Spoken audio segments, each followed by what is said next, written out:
Ladies and gentlemen, it's a great honor to be here today with you and to be able to share with you our vision for the next 20, 30 years. In this very format, Poland, the can-do nation, I like this phrase very much.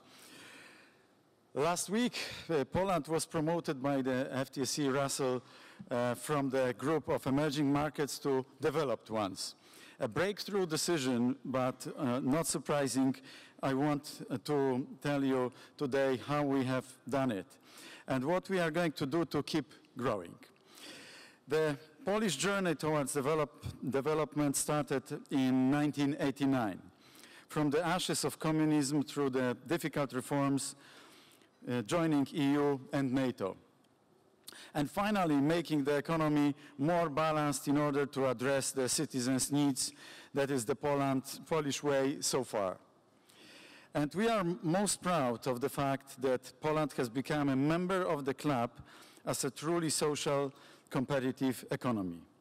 And it makes us even prouder that the assessment was made upon facts that may be verified.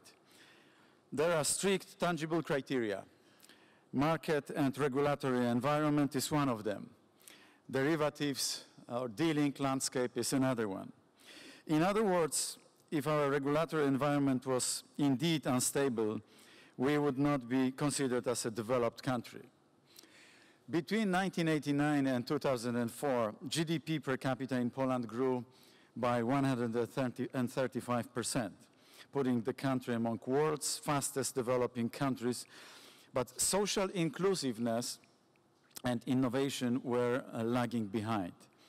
Only after a new development strategy was adopted after 2015, we managed to tackle those issues.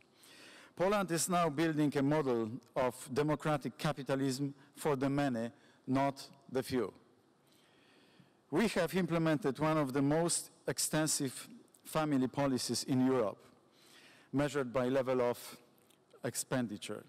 In 2016, we spent 2.5% of GDP on it, which was the 8th largest ratio among developed countries. After the rise of expenditures in the public sector in Poland in relation to GDP, they are finally comparable to those of other developed countries.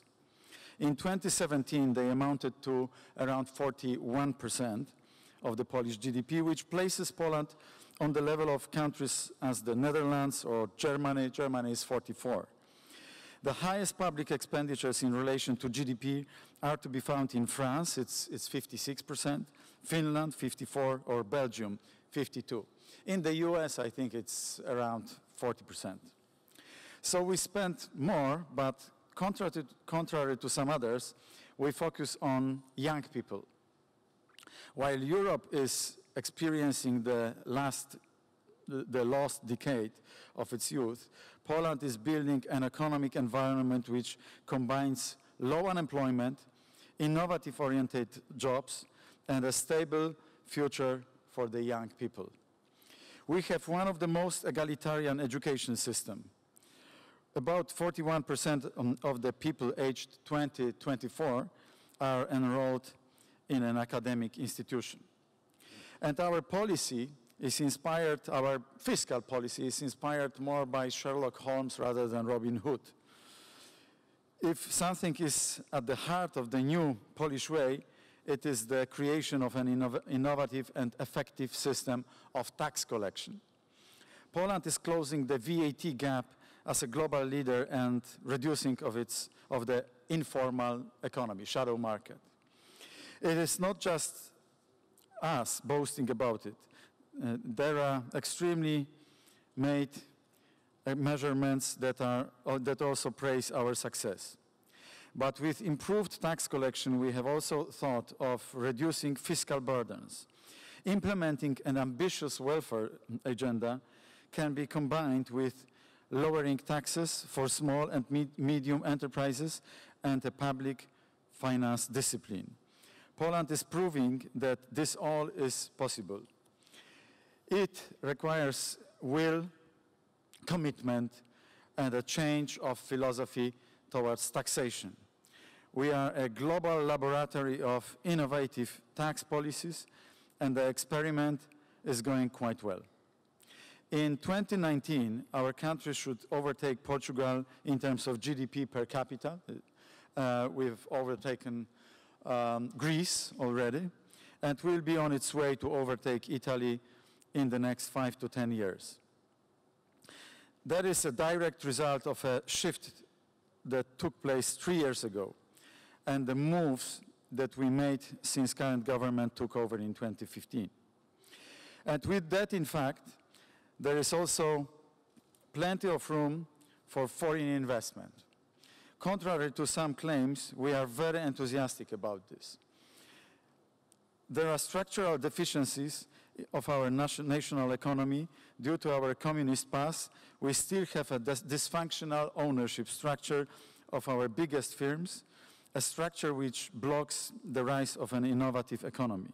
It is also a risk factor in the times of economic crisis.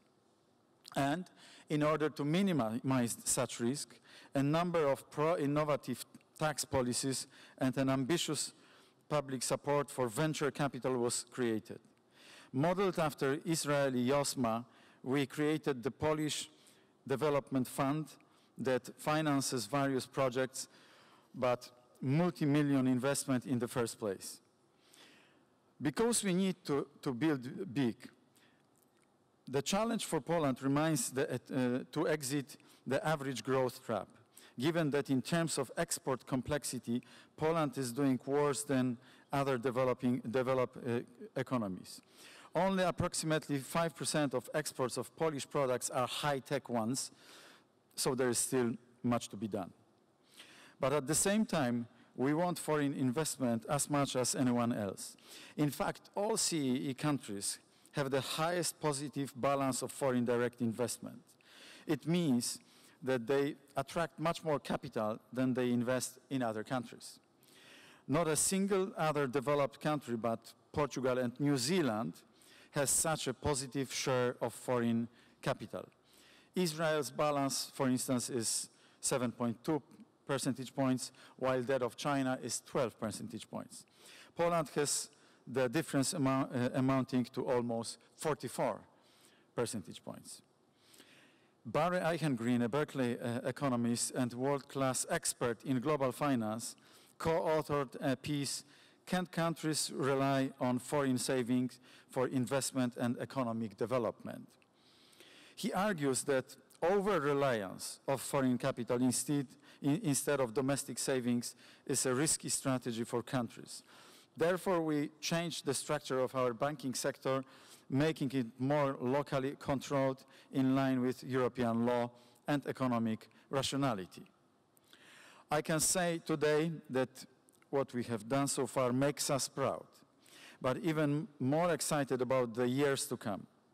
With a good cooperation between public and private sector and also foreign investment, Poland plans not just to remain in the club of developed economies, but progress even further. In a minute, as Paweł would have said, we will announce a mentoring program together with PZU and Boston Consulting Group.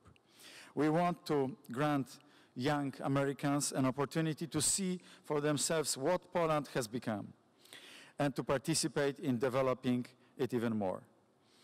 The fact that we will have American students eager to visit us also shows that we have truly become a good place to live, to study, to do business.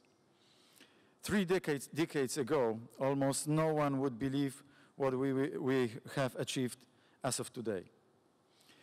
Can you imagine what will happen during the next 3 decades? I can, and I can assure you that Poland's economic future looks brighter than ever. Thank you very much.